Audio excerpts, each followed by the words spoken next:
Hamas ने एक बड़ी कार्रवाई की है और हमास ने ऐसी कार्रवाई की है कि एक बार फिर इस्राइल को यह सोचने पर मजबूर होना पड़ा है कि वो आगे गजा का जो ऑपरेशन इस्राइल का है उसके लिए वो क्या करें। जी हां, हमास ने एक दो नहीं बल्कि एक ही बड़े हमले में और जबरदस्त हमले में कुल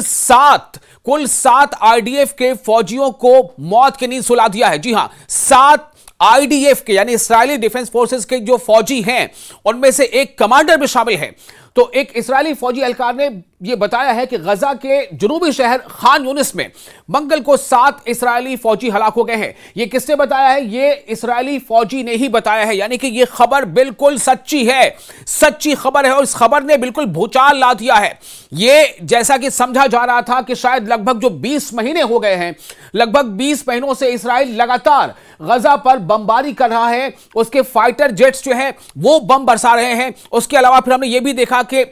उसने जमीनी फोर्स भी गजा में दाखिल कर दिए और उसके बाद ये लगातार तबाही होती रही। कि इन सब के बावजूद हमास जो तंजीम है, हमास जो लड़ाका तंजीम है, वो लगातार अपनी मौजूदगी इस्राइल को दिखा रहा है और इसी का नतीजा यह है कि एक बड़े एम्बुश में एक दो नहीं बल्कि पूरे के पूरे 7 इस्राइली फौजी, जिसमें एक प्लाटून का कमांडर भी शामिल है, 7 इस्राइली फौजियों को हमास की कार्रवाई में अपनी जान गंवानी पड़ी है। हमास के मुसल्लह विंग अल कसाम ब्रिगेड ने अपने टेलीग्राम चैनल पर कहा है कि इसने जुनूबी गजा की पट्टी में एक रिहायशी इमारत के अंदर घात लगाकर इस्राइली फौजियों पर हमला किया और इस हमले के नतीजे में पूरे के पूरे 7 इस्राइली फौजी, जिसमें एक प्लाटून कमांडर में शामिल है, उन्होंने अपनी जान गंवा दी है। यह हमास ने कहा है। हमास ने कहा है कि एक यासीन 105 मिसाइल, जिसका नाम है यासीन 105 मिसाइल, और एक और मिसाइल जुनूबी खान यूनिस से दागे गए, जिसमें कुछ इस्राइली फौजी हलाक और दीगर जख्मी हुए हैं। यह पहले हमास की तरफ से कहा गया था, लेकिन चूंकि अब खुद इस्राइली फौजी जराये ने इस बात की तस्दीक कर दी है, इसे मान लिया है और इसलिए यह माना जा रहा है कि यह एक बहुत बड़ा धक्का लगा है। पहले ही इस्राइल में लगातार इस्राइल हुकूमत के इस इक़दाम के खिलाफ आवाजें उठ रही थी, वहां पर लगातार प्रोटेस्ट हो रहे थे। ईरान और इस्राइल के बीच जब जंग हुई तब भी प्रोटेस्ट हो रहे थे। जब भी इस्राइलियों को मौका मिला उसने अपनी हुकूमत के खिलाफ, बेनियामिन नेतन्याहू हुकूमत के खिलाफ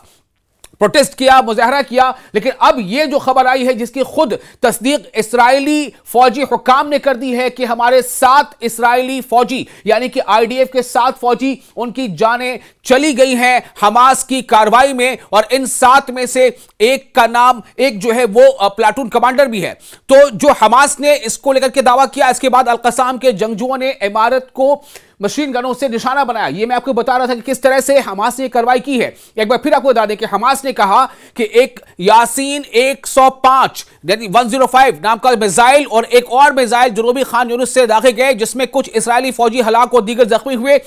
और इस हमास के इस दावे के बाद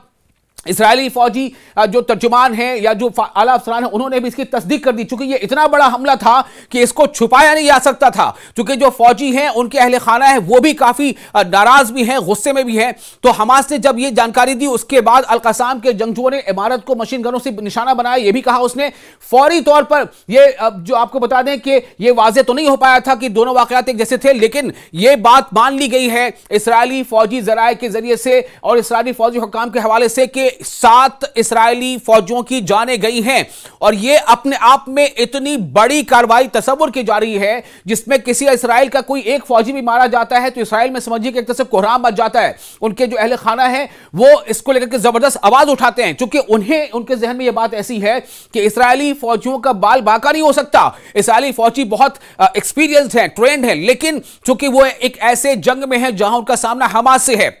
हमास पिछले 20 महीनों से लगातार इस्राइली हमलों का जवाब अपने तौर पर दे रहा है। हालांकि उसकी ताकत काफी महदूद है, उसकी जो लिमिटेशन है वो बहुत ज्यादा है। इस्राइली फौज का कह रहा है कि ये फौजी उस वक्त मारे गए जब उनकी बख्तरबंद गाड़ी एक धमाका खेज मवाद से टकरा गई। जी हां, खुद इस्राइली फौजी जराये कह रहे हैं कि जब उनकी गाड़ी, बख्तरबंद गाड़ी, एक धमाका खेज मादे से टकरा गई, मवाद से टकराई, जिसके नतीजे में यह एम्बुश हुआ, उनकी जानें चली गई। एहलकार ने फौजी ज़ाब्तों के मुताबिक नाम जाहिर न करने की शर्त पर यह बताया था, लेकिन अब उसको आगे आपको हम बताएंगे कि जो फौजी मारे गए हैं इस्राइली फौजी, 7 फौजी जिनमें एक कमांडर भी शामिल है, उनके नाम क्या है ये हम आपको अभी आगे बताने वाले हैं।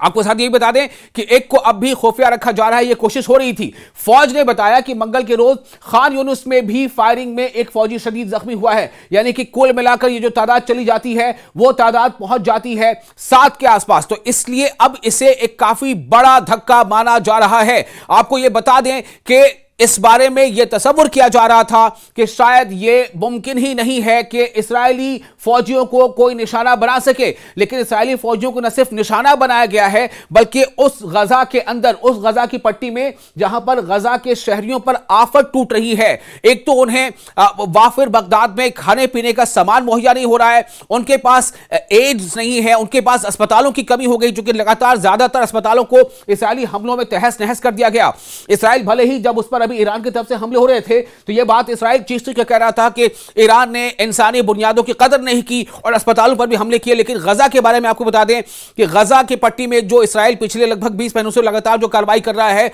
उसमें 25 से ज्यादा, बल्कि एक आजाद और शुमार के मुताबिक तो 35 इसकी तादाद आती है कि 35 से ज्यादा अस्पतालों को इस्राएली हमले में निशाना बनाया गया। तमाम बड़े अस्पताल जमींबोस कर दिए गए। लेकिन अब यह बात सामने आती है कि किस तरह से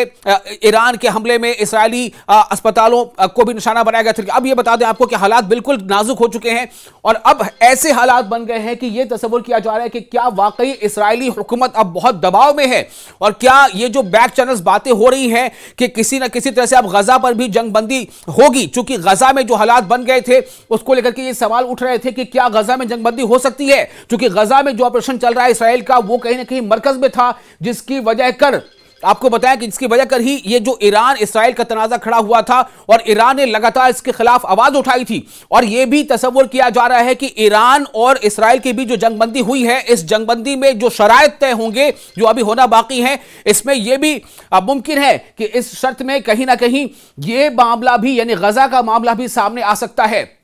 तो ये जो बड़ी कार्रवाई हुई, इस बड़ी कार्रवाई से इतना ज्यादा दबाव बना है इस्राएली हुकूमत पर, इस्राएली फौजी हुक्काम पर, चूंकि जो इनके घर वाले हैं, इनके अहले खाना है, वो किसी भी सूरत में से बर्दाश्त करने को तैयार नहीं है। बल्कि इस्राएल में तो इस बात को लेकर के भी प्रोटेस्ट हुए थे, मुजाहरे हुए थे कि जब ईरान और इस्राएल के बीच जंगबंदी हो सकती है तो क्यों ना गजा के मामले पर भी जंगबंदी को नाफिजुल अमल किया जाए। गजा में जो ऑपरेशन चल रहा है उसको लेकर के एक बार सीजफायर हो चुकी थी, तो क्या इस सीजफायर को लेकर के भी अब वापस इस पर बात हो सकती है? चूंकि डोनाल्ड ट्रंप ने भी इस बात का इशारा दे दिया है कि बहुत जल्द गजा को लेकर के एक अच्छी खबर सामने आ सकती है। और डोनाल्ड ट्रंप ने अपने जो इशारा दिया उसमें खास तौर से बताया गया है कि स्टीव किटॉफ जो नाम है उनके एक एहलकार का, वो इस मिशन में लगातार लगे हुए हैं और उनकी कोशिश यही है कि गजा में भी जंगबंदी हो जाए। और डोनाल्ड ट्रंप ने खुद यह बात कही है कि गजा में या गजा को लेकर बहुत जल्द एक अच्छी खबर, एक बड़ी खबर सुनने को आ सकती है। ये डोनाल्ड ट्रंप ने कहा है, अमेरिका के सदर ने कहा है। और कब यह बात कही उन्होंने? जब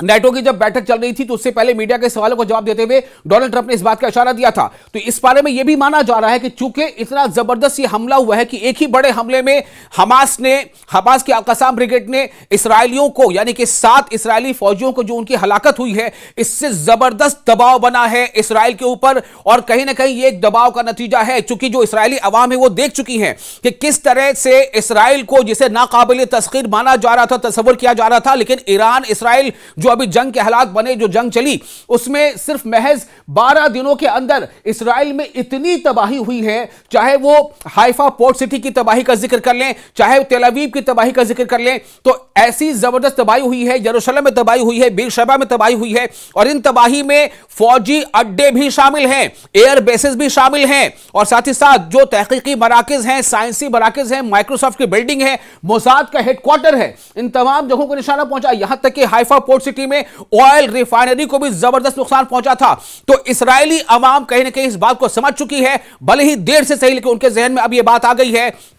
कि जंग और जंग के हालात किसी भी सूरत में इसके नतायज अच्छे नहीं होते। हालांकि गजा की पट्टी के, गजा के लोगों का तो यह हाल है कि उनके जो ऑफिशियल जो आदाद शुमार है खुद फलस्तीनी जराए के, उनके मुताबिक 70,000 से ज्यादा गजा के लोगों का, फलस्तीनी लोगों का अब तक उनकी जानें जा चुकी हैं। जबकि जो अनऑफिशियल रिपोर्ट उसके मुताबिक यह तादाद 80,000 से ज्यादा हो चुकी है, तकरीबन 85,000। और इसमें एक बड़ी तादाद गजा में खवातीन की है, बच्चों की है। अब भी भी वहां पर यह हालात बने हुए। भी ताजा जानकारी के मुताबिक आपको बता दें कि एक दिन पहले का वाकया है जहां पर एड हासिल करने के लिए जो गजा के शहरी जो वहां पर भूखे हैं, प्यासे हैं, परेशान हैं, उनके सरों पर छत नहीं है, जब वो एड हासिल करने के लिए पहुंचते हैं तो वहां पर थोड़ी सी भगदड़ जैसे हालात होती है और वहां पर इस्राएली जो फौजी होते हैं वो गोलियां चला देते हैं, जिसके नतीजे में 45 लोगों की जानें फिर से चली जाती हैं। तो एक तरफ तो गजा में ये हालात है और अब जबकि अल-कसाम ब्रिगेड ने एक जबरदस्त चोट पहुंचाई है, नुकसान पहुंचाया है, 1 2 3 4 नहीं बल्कि पूरे के पूरे 7 आईडीएफ के फौजी, इस्राएली डिफेंस फोर्सेस के 7 फौजी जवानों की जानें चली गई हैं, जिसमें एक कमांडर भी शामिल है। तो इस हमले ने बहुत ज्यादा इस्राएलियों को अंदर से हिलाकर रख दिया है। इस्राएलियों को यह लगने लगा है कि हमारी भी हलाकतें हो रही हैं, हमारे भी बेटे जो है उनकी जानें जा रही है, हमारे भी घर उजड़ रहे हैं, हमारे भी घरों का चिराग बुझ रहा है। तो ऐसे में अब यह बहुत ज्यादा दबाव बना हुआ है और खासतौर से जैसा कि आपको एक रिपोर्ट के हवाले से बता दें कि बेंयामिन नेतन्याहू जो इस्राएल के वजीर आजम हैं, उन पर कई तरह के करप्शन के मामले हैं और पीर के दिन उनके ऐसे ही एक मामले में उनको कोर्ट में हाजिर होना है। तो अब सवाल यह पैदा हो रहा है कि क्या वाकई बेंयामिन नेतन्याहू के लिए हालात बिल्कुल अब हद से बाहर जा रहे हैं? ऐसे में क्या बेंयामिन नेतन्याहू के लिए या जो मौजूदा हुकूमत है उनके लिए यह काफी आसान होगा कि इसको आगे लंबा खींचा जाए? क्योंकि जो उनकी हलीफ जमातें हैं उनकी तरफ से भी जबरदस्त दबाव है और साथ ही साथ जो अपोजिशन जमात है वहां पर अपोजिशन पार्टीज हैं जो इस्राएल में, उनका तो दबाव बना हुआ लगातार चल रहा है। चूंकि जो यरगमाली अभी भी हमास के कब्जे में हैं, उनके घर वाले और उससे जुड़ी अपोजिशन की जमातें जो हैं वो तमाम लोग